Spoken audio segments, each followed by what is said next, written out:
Good morning, good afternoon, good evening, whenever it is you're watching us. We appreciate it. It's not when you watch us, it's that you watch us. And we appreciate you sharing it with your friends and following us at DE Sports Debate, both on Twitter and on Facebook. Marty's hashtag on Twitter is at Marty Debate, and I'm at John Buzby, no H in that.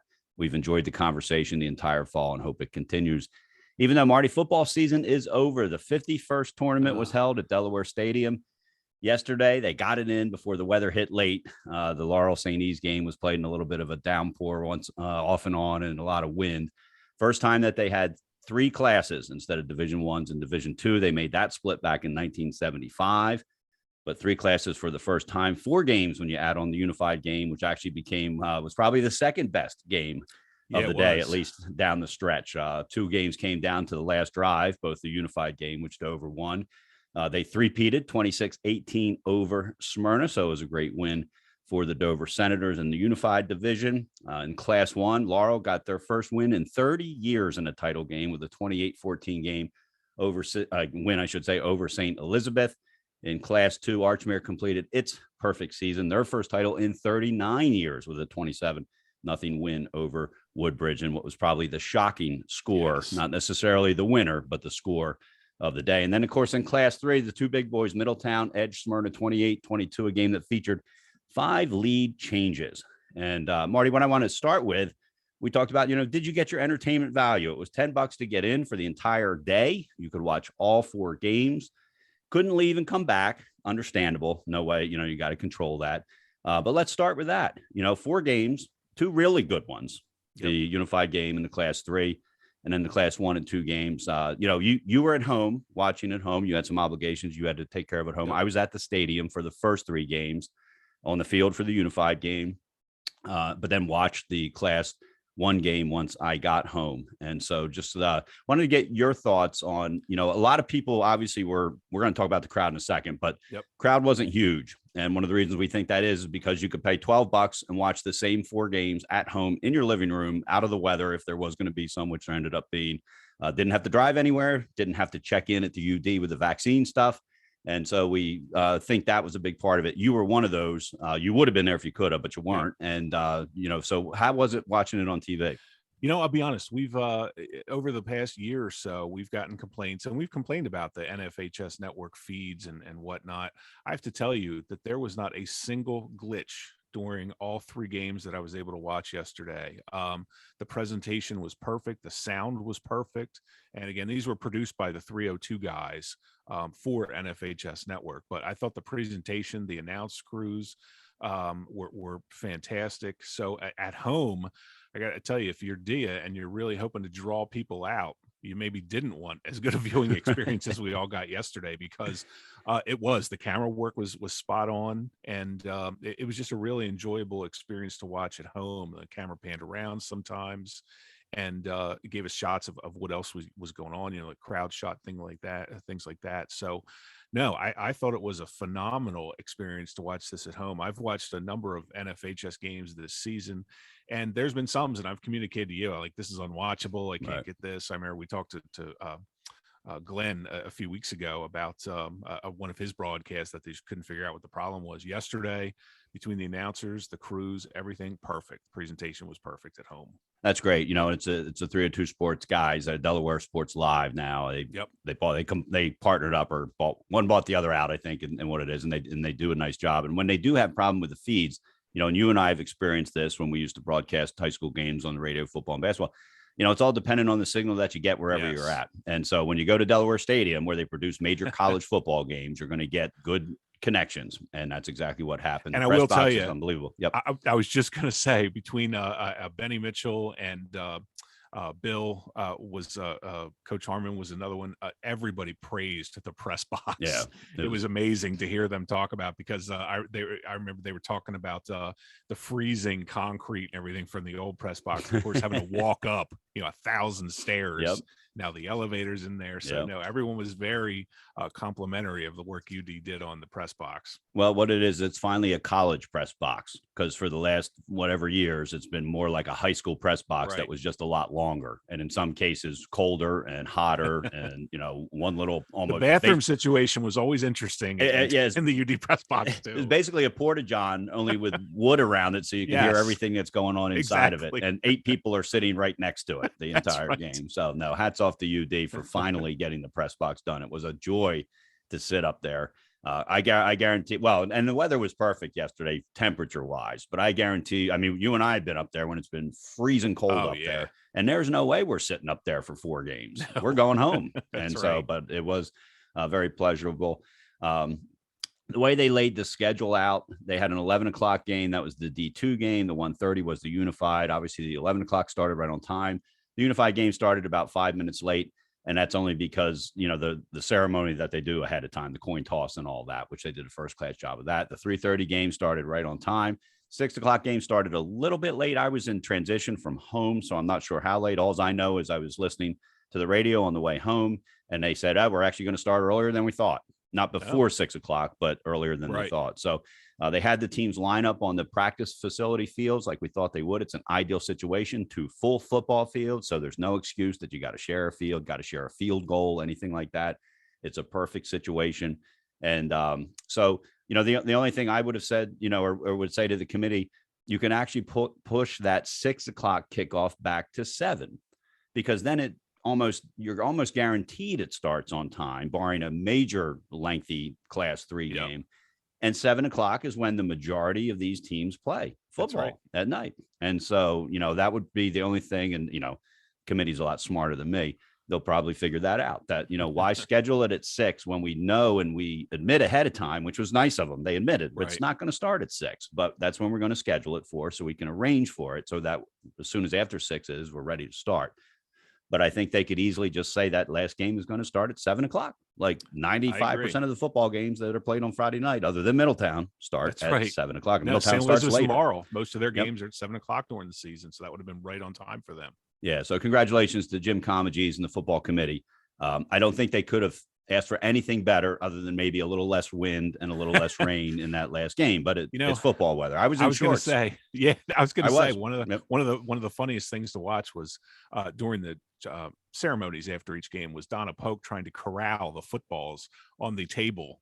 They always put the 2 footballs on either side of the trophy, and those things were just flying off the table as soon as you get them up there, and the tablecloth looked like it's flying off the whole time. So anybody who watched it on TV got a good sense of it was incredibly windy going in specifically one direction for most of the night.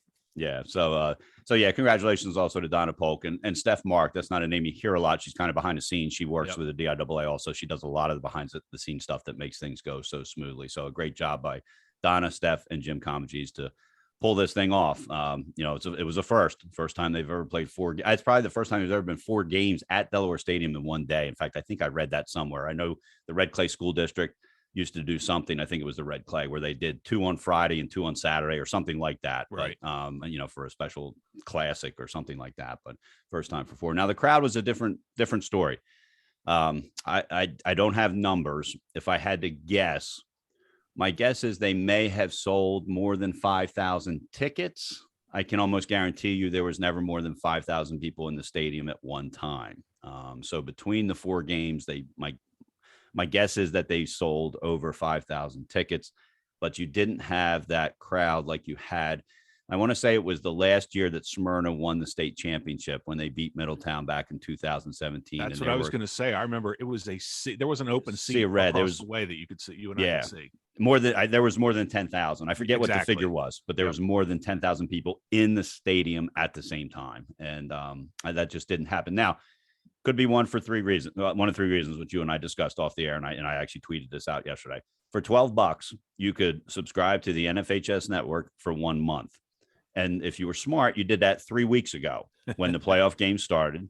And then you got literally for the entire month of December, and even, it's 30 days from when you sign up, you could have gotten the entire playoffs and these 4 state championship games all for $12.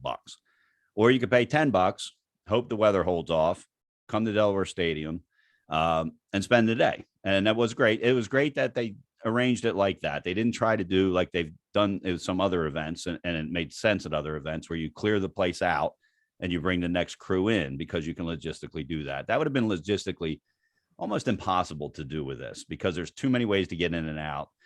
The check-in process, because with UD, you had to get the health check. Yep. You had to prove your vaccination, or you had to come with a test that was not a home test. So the University of Delaware doesn't make it easy to come to one of their games. And I think that's what cost them attendance at their own home football games. It's costing them attendance already at their basketball games. Yeah. I've been there and I've seen that. Some games that would have another 500 people in the stands, they're just not there. And I think that's the reason. And again, you can watch Flow Sports. You can rent that for, I don't know what, I forget what it is, 10, 12 bucks a month. And you can watch every home UD basketball game, boys and girls. You could have watched every home football game. So the shame of it, the good and the bad is the good for people that can't get to the games or can't afford to go to the games. They can watch it on TV. The bad is I think it is definitely costing them attendance in the stands. And so I think the lower crowds were a result of three things. One, the process to get into the game, the potential weather, even though it was warm, there was a chance of showers all day. There wasn't one drop while I was there, and I was there till the end of the Class 3 game. But then it did rain later and it got kind of messy. And again, the fact that you could watch the game on TV for $12. So I think those are the three major things that kept that crowd down lower than they would have liked. We'll let you know the official number on Twitter and Facebook as soon as we get that. Yep. I'm sure they have it. I didn't want to text Donna this morning and bother her on her first weekend day off in a long time. That's so anyway, all right. So let's go to the games, Marty. We're going to start with the unified game. Dover three-peats. They were beating Smyrna. It was back and forth. They were beating Smyrna. Smyrna got the ball back, and they were driving. And you were watching this on TV and tweeting about it. And they literally just ran out of time. Now, how the timing works in the unified games is there's 4 10-minute quarters. It's a running clock, except for on a change of possession, an injury, a timeout during an extra point, that kind of stuff. But under 2 minutes, it runs like a tackle football game, like an NFL game. So if the ball goes out of bounds, incomplete pass, the clock stops. Now, you only get 2 timeouts. And I believe each team had used one of their timeouts heading into the second half. And so they only had one left. And Andrew Mears, Josh is his brother, Andrew Mears, who's the head coach of the Smyrna High basketball team and has been the unified football coach ever since it started. I believe only had one timeout and he used it. Very, very efficient offense on that last drive. Literally just ran out of time. Yeah, it was a great game. I really anticipated only tweeting out the scores at the end of each quarter. And then I found myself really getting involved in the game. I mean, it was exciting to watch that some of these kids were putting on shows out there. And I think if I'm right, if I recall, I think Dover avenged their only loss of the season, which was to Smyrna earlier in the season. So to finish off the three-peat. But no, I thought it was a fantastic showing by these kids. And I like, you could hear some crowds sometimes. There was Nick Alessandrini was on the call and did a really nice job with the game because they're not always the easiest rosters and stuff to get. Right. And so it was really well done. I thought, a couple guys or a couple players for each team. I thought Nathan Miller for Dover was great. 2 touchdowns for him. Amir Lloyd Wheeler, this kid, and there's 3 Lloyd Wheelers on the Smyrna Unified team. This kid, he was the shortest kid out there, and he was just like a Tasmanian devil. The kid was everywhere, all over the field, and my God, is he fast! It reminded me of like trying to catch a water bug, that you see on the floor. You're like, oh my God, you get him before he goes under the fridge. This kid was flying all over the field. I got him. And there he goes. Yeah, it was just having an absolute blast. I mean, kids would reach for the flag, and he put on a little spin move or a little jitterbug move, and he was gone. So I had a blast watching him. And then of course one of our biggest followers of the show is Twitter Phil, and Phil's stepdaughter was actually the quarterback for Smyrna yesterday, Kylie Thomas. And if you watch the game, you saw in their first touchdown, Kylie threw a dime through the wind for their Smyrna's first touchdown. I texted him and I just said, oh my God, man, she's got a better arm than half the quarterbacks in Delaware. I mean, she was cutting it loose. But I was so impressed. And I've seen these games before, but it had been a while since I watched one. And seeing it yesterday, it is so much fun. And the kids have so much fun. And one of the things I forgot is how many kids actually end up on the ground in a flag football football Yeah, game. yeah. These kids are going Yep. all out to Yeah. catch each other. Yep. So it was a great experience. It was a game that went down to the wire to the last second. So just hats off to both programs and all the kids involved. They just put on a terrific show. And as you said, Dover three-peats with the win over Smyrna. Coach Gavin Shikoski has been the head coach for all three of those championships. And as I mentioned, Coach Andrew Mears is the head coach for Smyrna. And, special thanks to him because, these coaches do it because they love coaching the sport. They love coaching the kids that are involved. But remember, Coach Mears' basketball season started about a month ago. That's right. So for 2 months, he's been coaching both teams for that. And so appreciate him with that. So it was the 6th season of Unified Sports. If you're listening to this and wondering why your high school doesn't play Unified Sports, if you're a public school, there's no reason why it can't. So reach out to Special Olympics and let them know, and they'll be sure to get in touch with you with that. All right, let's move to the Class 1 game. It was the nightcap. Marty, you missed most of this game. Unfortunately, you were not able to watch it. Laurel ends up beating St. Elizabeth 28-14. It was a late St. Elizabeth touchdown that got them that 14th point. So it really was closer than that. In fact, the broadcasters and I myself was tweeting out, this start the bus, this one's over. Right. And then St. Elizabeth scored. And so I kept my fingers crossed that it would, not rooting against your alma mater, Marty, right. but none of us like to be wrong. And Benny Mitchell, like you said, did a great job. And whoever's commentator was, I can't remember who the color guy was, but did a nice job as well. And so it was fun. It was fun to watch a game not at the stadium after being at the stadium all day. The turning point for this game was Laurel was down. St. E's jumped out 8-0. Laurel was down 8-6 with 26 seconds left in the first half, and St. Elizabeth had the ball. And I thought they might take a knee. At this point, the weather was getting bad, right. The wind was out, and I thought, you know what, you're up 8-6 against a team that was undefeated. Maybe just get in the locker room and regroup. But instead, I want to get this right. Omarion Cannon, tough first name. Yes, Omarion Cannon picks up the interceptions, and that gives Laurel the ball on the St. Elizabeth 28. And then on the very next play, Javier White runs it in. And so with 17 seconds left, Laurel had gotten all the momentum, 14-8 at the half. And I'm not saying that St. E's had a huge amount of momentum because they were only winning by 2 points, but winning by 2 going into the half versus giving up a late touchdown to now be trailing in an odd situation. It's huge. Yes. Exactly. Yep. And then they come out, Laurel blocks, they sacked the St. E's quarterback 2 times, I think it was. And then there was trouble on this punt snap. Laurel ends up, at this point, I'm listening to it on the radio because I'm doing stuff at home. And it was either a blocked punt or I know the punter had to leave the pocket. Not even sure if he got a real. Yeah, it looks off. like it says a mishandled or drop punt. I just have it pulled up here. So he has basically a problem with him hanging on to the football. Right, and again, weather at this point. At this point, it's raining and it's windy.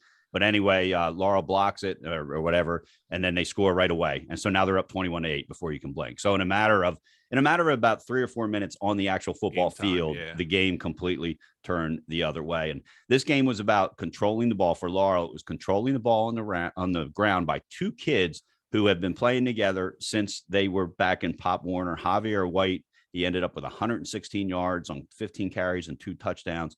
And Kyles Wilson, 56 yards on 2 touchdowns. And, it's the epitome, Marty, of what goes on in those small towns downstate, the Laurels, the Woodbridges. We saw it with Seaford this year, winning some games in the new class, is that they play together from the time they're 5 years old, and they're a unit by the time they get to high school. They're not trying to figure out how to piece together guys from 16 different midget football leagues up here in Newcastle County. And one of the keys for Laurel was on defense.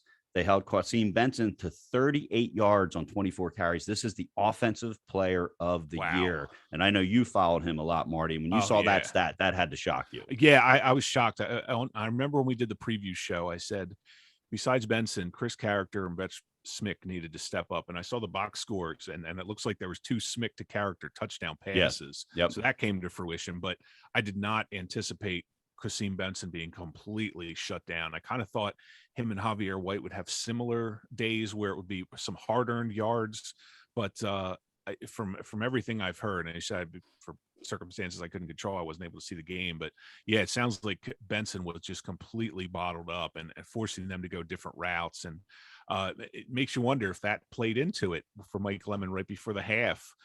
Knowing that they weren't getting anything going on the ground, because it's out of character for St. Elizabeth's to have a turnover like that. Now I know they had one in the Laurel game, or the Indian River game early in the season, but when I was reading that and then hearing you describe it, I was kind of shocked that St. E's didn't try to go in with a lead deep in their own territory. That was the part that kind of got me. If they had been, up near midfield, I can see them going for it, throwing a pass here or there, but that it really sounds like that was the turning point, because I believe, and again, you saw the game and I didn't.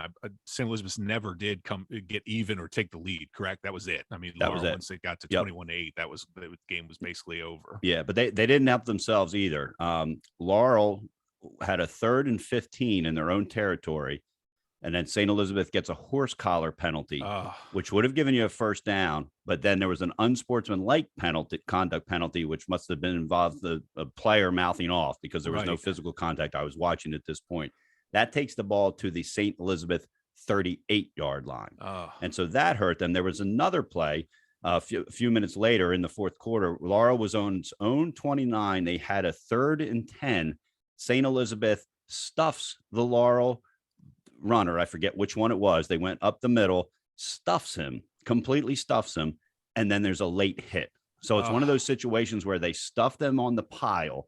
The players kind of, he's not up in the air, but his forward momentum is completely stopped. You could hear the whistle on TV, and one of the St. E's kids comes in and barrels into the guy. It was 7 flags flew. It wasn't one of those iffy ones, should you call it, that type of thing. So they didn't help them with those 2 plays there. So any chance that they had to get back in, and again, at that point, they're only down whatever the score was, 21-8, or 28-8, whatever it was.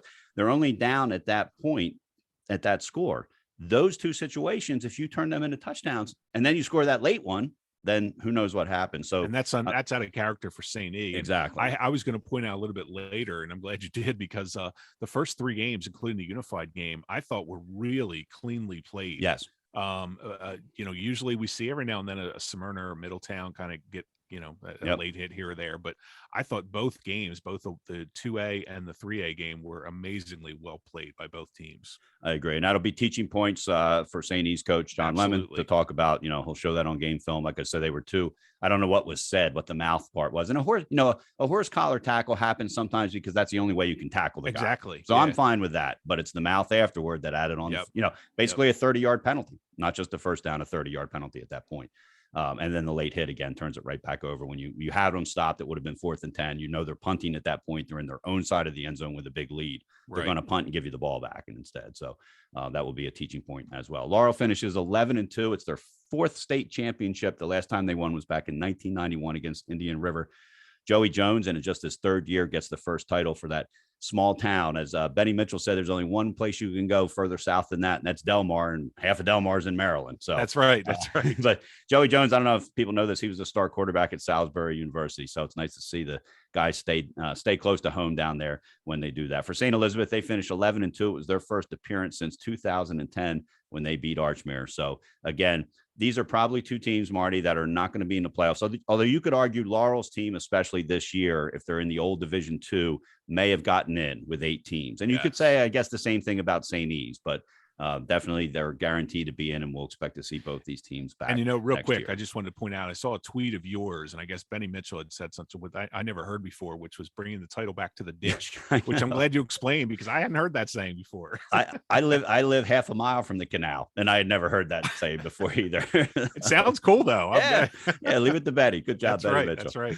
All right, let's go to the next class, Class 2, the Battle of the Unbeatens, Archmere and Woodbridge. And this was the one game that was not close from the very beginning, never got close, and I think probably shocked people more than any. I think a lot of people, and I think you and I even talked about it, Marty, we thought this game might be the closest of all of them. I'll admit, I kind of thought Smyrna was going to beat Middletown. I forget what score I gave, but I think it was by more than a touchdown. And I thought Laurel would win. I didn't think it would be lopsided. It wasn't lopsided, but I thought this would be the closest of the game. The Auks win 27-0.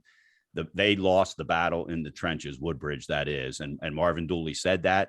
I talked to one of the assistant coaches after the game. He said, we just got punched in the mouth from the start of the game to the end of the game. They held Kenny Newton in check.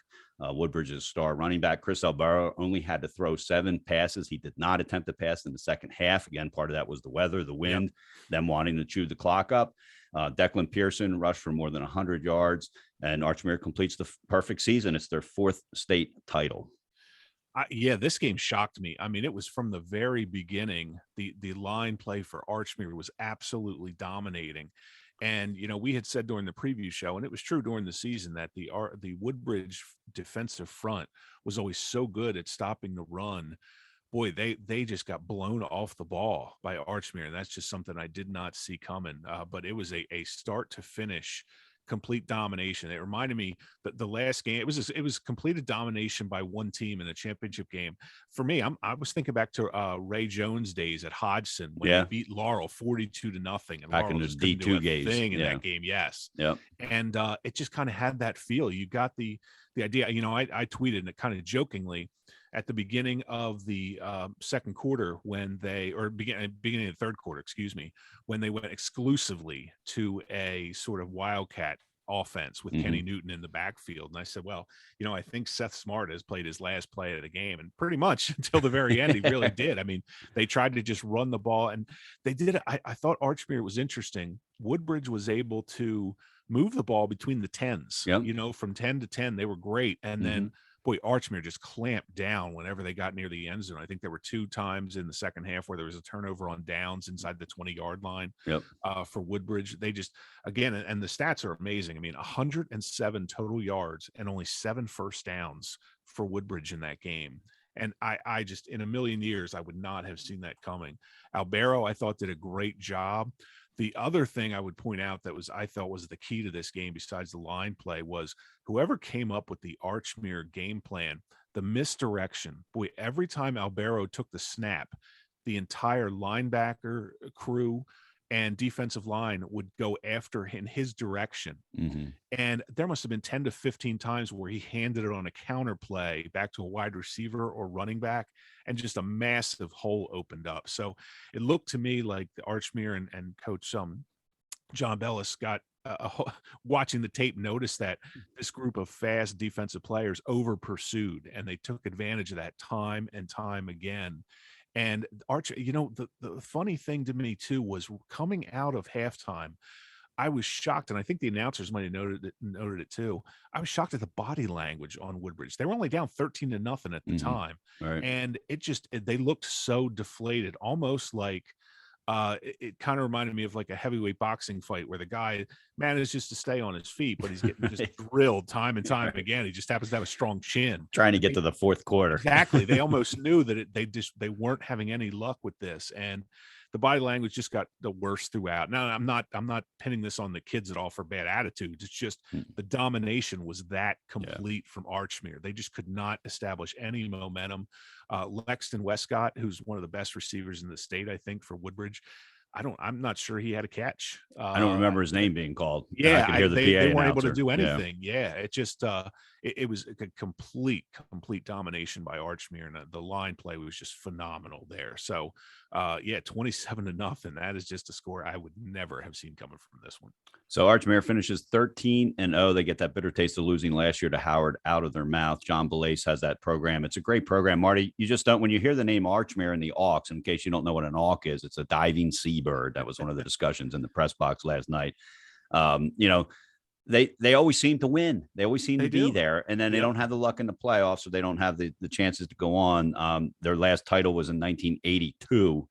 So a long time ago, but I think I read somewhere where they've been in 8 championship games, something like that. Oh no, they've lost 5 other times. That's what it was. And so when the tournament first started, they were in it every year. It seemed like. They had a string of appearances there. Yep. So they're going to be around for a while. And especially with this, the new class system doesn't help them. They're in basically the old Division II is what they're in, just with less games on their schedule that are easy wins, because those people are now all in Class 3. Woodbridge finishes at 12-1. They were in the title game now 3 out of the last 5 years. Marvin Dooley, of course, has that program continuing to go. He didn't pick up a program that he had to rebuild. He changed some things like every new coach does, but Woodbridge continues to be a solid football program and will, because like Laura, we talked about, when you live in the town of Woodbridge, you don't go somewhere else to play football. You go to play at football. Woodbridge. Ed Manlove started a great program there. Jed Bell took it over for a couple years, kept that tradition going, and now Marvin Dooley is down there. So congratulations to Archmere and Woodbridge for a great season. Hard to go undefeated in the regular season. Yes, it is. Very hard to go undefeated in both. One other thing I wanted to mention was I saw some tweets about people kind of laying the blame at the 11 a.m. start and Woodbridge having to take the bus ride, which I really think is unfair to both teams. Yeah. You could blame it on maybe a bad first quarter.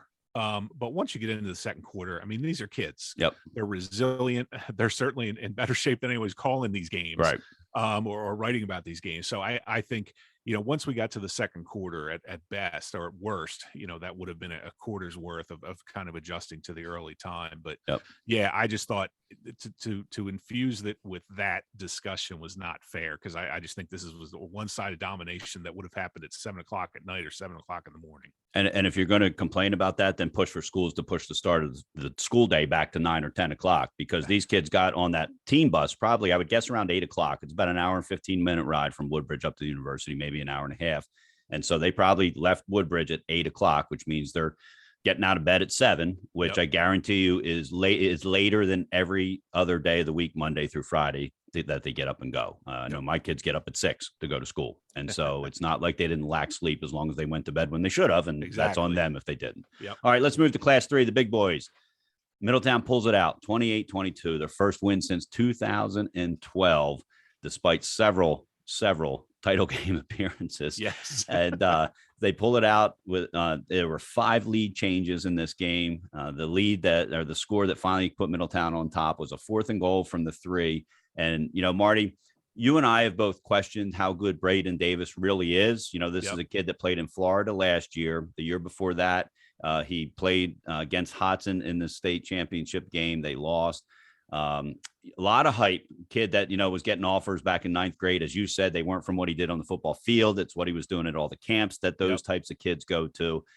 He looked like an FBS quarterback on that play. I mean, he dropped back. He was under pressure. And this is basically 4th in the ball game. And a lot of people said, why didn't you try the field goal? It was a tough angle. The wind was blowing directly at the kicker. You've got a kicker who's in just to kick extra points. That's what that kicker's there for. And this was not an extra point, even though yardage wise, it was close to that, a couple yards difference. Yeah. Maybe, if you think kicking an extra point is the same as trying to kick a game winning field goal mentally for the kicker, no way. So and off to the right of the hash mark into the wind. And I guarantee you, she never, and it was a girl that kicks for them, I believe. And I should know this. It is. Yeah. And I guarantee you, she never kicks from the right hash mark in practice, because she's never going to be called on to kick a field goal. I mean, that's kind of the given. And it's not because she couldn't. That's not her job. Her job is to come in and basically, I don't know I bet she kicked more than 90% of the extra points. I don't know what the number is, but she's a great extra point kicker. This was not an extra point. So hats off to Zach Blum. And we were talking about that in the press box. Let these big football players decide this game right now. Right. And that's what they did. And Braden Davis scrambled a little bit.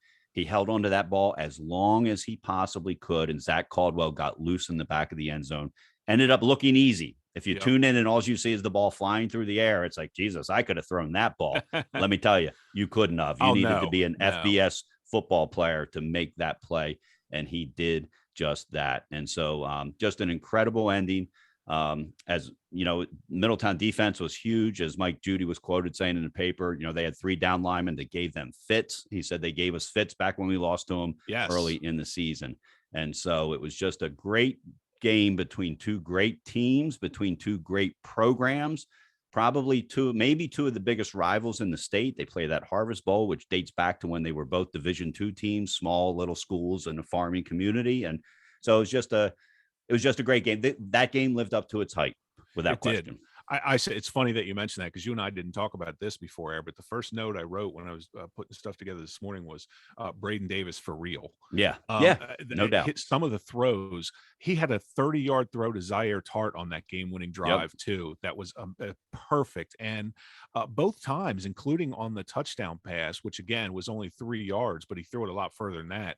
He's on his back foot and just a great arm. I thought his poise yesterday was better than I'd seen. And this is not taking a shot at the kid. I'm just, he looked yesterday like a kid who could play at South Carolina next year. Yep. I thought he was phenomenal. His poise and his control in the pocket.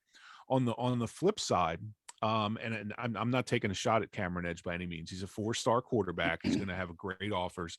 He missed some deep throws late in that game to open receivers. And it's funny because I don't remember the announcers noting it, but it was in the direction of the wind where the wind was going. And they were overthrown by a good bit both times. And I really thought this is a kid with a cannon for an arm.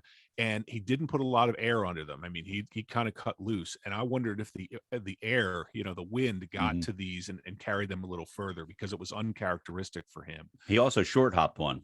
He did late in the game. Yeah, that right. would have been a first down. The receiver was in first down territory and he short hopped almost like the ball slipped out of his hand, but it wasn't raining at that time. No, that's what it looked like. And I think Bill Harmon said that too. It was so odd looking. It looked like it may have slipped out of his hand.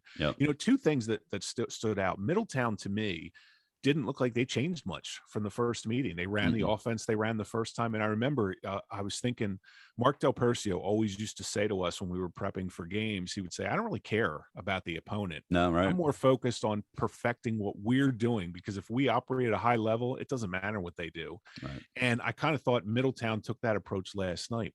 On the flip side, I don't know if you noticed this too, but Smyrna looked like they got away. And again, they only scored 22 points, and I thought they'd score more than that. They got away from the screen game. I don't remember seeing many screens at all. They weren't able to get Ymir out in space. The one time really he had an impact was a run where it was a direct snap to him, where he went 50 yards. And for Wayne Knight, I mean, they pounded him up the middle, but they didn't really get either of those guys out on the edges as much as I thought they would. They're two of the best athletes in the state. And I thought there would have been more of getting the ball out there, but obviously, Coach Judy saw something different, but I really expected more offense from Smyrna. But the running backs for Middletown were phenomenal. They kind of alternated in and out on different possessions, so guys were fresh all the time. The defense for Middletown was just flying all over the field, and there were a few times where Cameron Edge had time. There were receivers open. He didn't have time. No, right. They were in the that backfield a lot last night. Yeah. And as you said, Coach Judy, I thought it was great that he pointed out, hey, these are the same guys that killed us the first time we played them. I mean, that just goes to show these are good athletes. On this side. They're all playing. They're all playing in college next year. The guys that made the difference. Yeah. And all in all, I thought it was an incredibly well played game. I thought it was great sportsmanship for the most part. Actually, not for the most part, for both teams throughout. I don't think there was a personal foul called the whole game. I don't think there was. I don't think there was many penalties called in the entire game. Yeah. Nope. Two well-coached teams. It really was. Yep. And the effort was phenomenal from both teams. There was no head hanging on either side in that game. So I thought it was, for the first 3A championship, just a phenomenal showing by both teams. And it went down to the wire as we thought it would. And Middletown was able to pull it out. I think, Smyrna, again, it's funny, the couple deep throws late in the game, I thought, oh my gosh. And then I went back and watched them a couple, an hour later or so.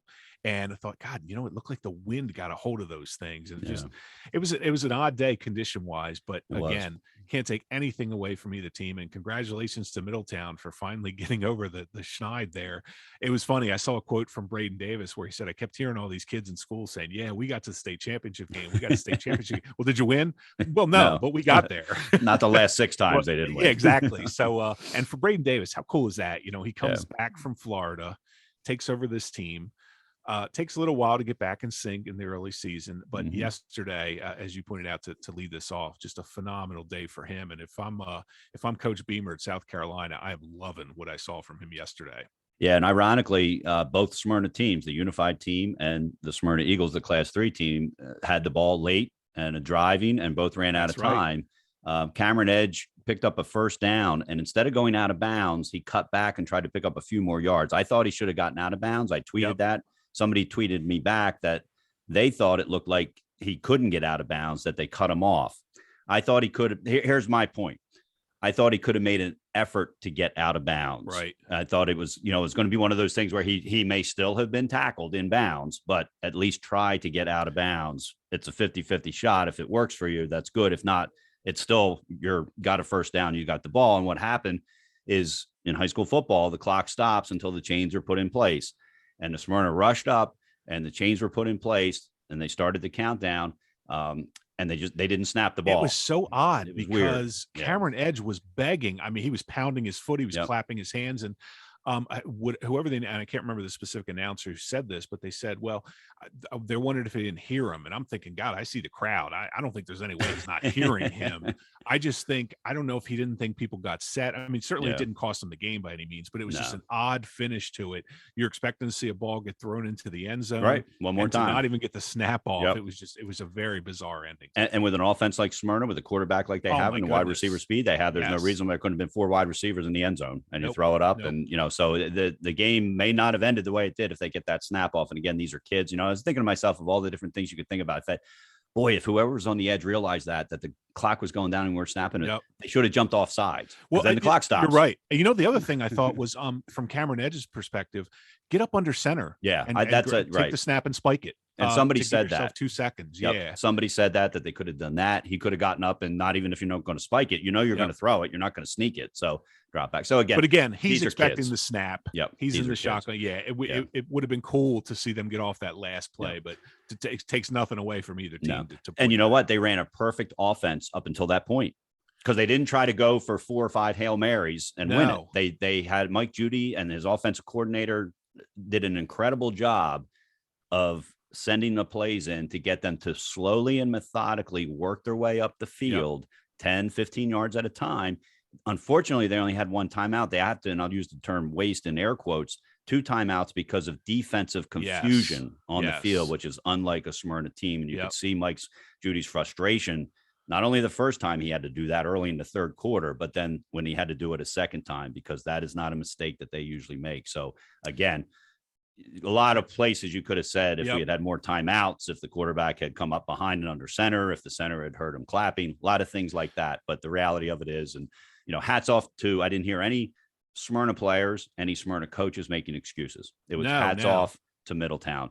2 great programs. Middletown finishes at 10-1. Their only loss to St. Joe's Prep.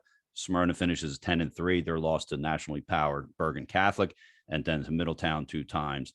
And so it was just a classic Class 3 game. Braden Davis graduating and leaving for South Carolina early down in January. Marty, I'll never understand that. I'll never understand that, but we'll talk about that another time. That's a great discussion for another time. You and I, we saw the basketball player from Conrad do the same thing. Stephanie Kalesia, left during midseason. She left during midseason. That's right. And went and do that. So conversation for another time, but we couldn't have asked. I don't know where it ranks all time in the Division I playoffs in the past. I think of some of the other ones we've seen, but this is going to go down in history as one of the best, because a lot of people were arguing these are 2 of the best teams they've ever seen in Delaware, and then to face each other in the final. So the individual collection of talent on both teams was phenomenal. And the effort was just incredible from both teams. So in the annals of Middletown Smyrna battles, this will go down as a great one. And of course, with everything at stake. Yep. And we'll get to see it, if not in the state championship next year, at least in the Harvest Bowl. That's right. Open up the season. And we'll see Braden Davis graduating and Wayne Knight graduating, but Cameron Edge back, some of the Middletown stars back as well. All right. Top performers. I'm going to start with Braden Davis for his play on that 4th and goal situation. An unbelievable play. As you pointed out, Marty, he showed me why he was recruited by just about everybody to be a quarterback at the next level. He clinched that win for his team. Also he had just an outstanding game from start to finish, controlling that offense and keeping everybody in check, mixing it up, ground game through the air, his own runs himself. People don't realize how athletic he is because he doesn't have to run a lot. Against the Smyrna defense, you're going to have to roll out and run. And he did that, took some big hits, held onto the ball. So my top performer is Middletown's Braden Davis, collecting a state championship ring before he heads to the next level at the University of South Carolina. And my top performers, I went back to the game that I actually had the most fun watching, and that was the unified game. I just had a blast watching these kids, and it was so competitive. But Nathan Miller from Dover and Amir Lloyd Wheeler from Smyrna both had 2 touchdowns. Both were all over the place on defense, put in phenomenal efforts. So, as I said, I had such a blast watching that game. But Nathan Miller from Dover, who I believe is a sophomore, and Amir Lloyd Wheeler from Smyrna, who is a senior, are my players of the week. And what was neat about that game is it started at 1:30, Marty. And by the time that fourth quarter rolled around, a lot of the Smyrna fans who were coming to watch the Class 3 team play started rolling into the stand. So I'll tell you for the last quarter of the unified game, there were more people in the stands than there were for the Class 2 game and the Class 1 game. And you could hear them. Yeah, you can hear him, and so that was very cool. It was that the committee set that up. It would have been easy to put that unified at 11 o'clock. Let's let them travel and get it out of the way, or at 6 o'clock. Let's do it as kind of the finale. Everybody will be gone. It'll be an easy crowd to control, et cetera, et cetera. So I work for Special Olympics Delaware. Most people know that, and so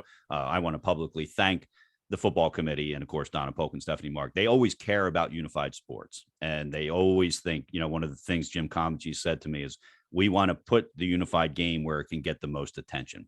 And so it was perfect. There was a little bit people left from the Class 2, and we knew there'd be a big crowd coming for Class 3 and getting there early to get. That's so funny. I hadn't thought about that. I noticed the crowd noise start to get loud in the fourth quarter, and I thought, wow, these guys are really getting into it. But I didn't even think that it was the Smyrna folks rolling in and suddenly getting into it. And so on TV, really you couldn't see that because the Smyrna fans were in the west stands, and so the camera, what you see on TV is the east stands at Delaware Stadium, and at that point they were pretty empty because the Woodbridge group had left.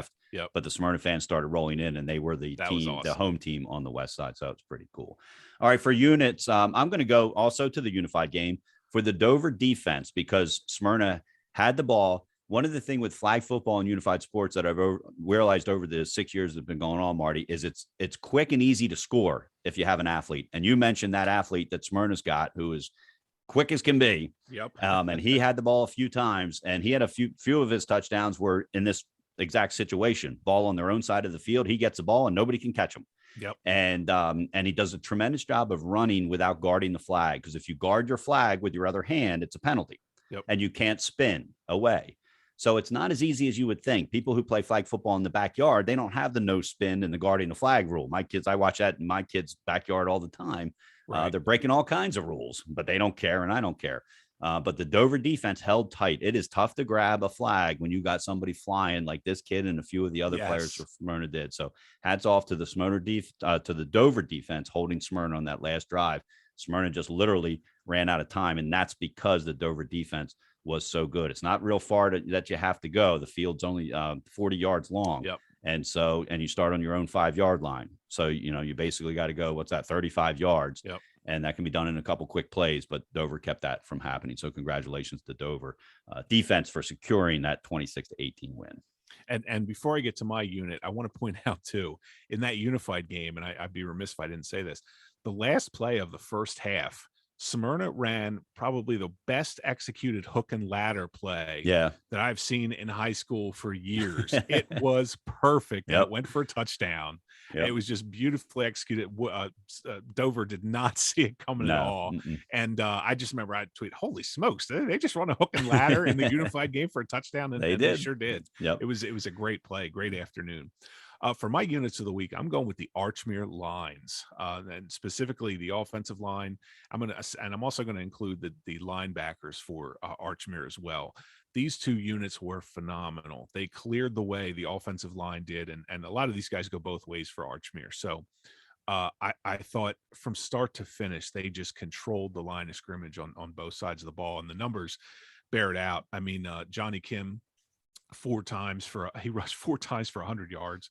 Declan Pearson 18 times for 98 yards. The Hawks defense ran for 272 yards on the day. And again, that's just running the ball. And I know they didn't throw it a lot, but the defense did, Woodbridge to 107 yards and 7 first downs. You had Kevin DiGregorio, 11 tackles, Scott Lucarelli, 9 tackles and a sack. Cole Finese had 7 tackles and a blocked punt. Udovich, 5 tackles and a sack. Cam Kilikoglu had 7 tackles and a sack. These guys were just all over the ball, and it was on both sides of it. And it was just, again, as dominating a performance in a championship game as you'll see. And to me, it all took place in the trenches in that one.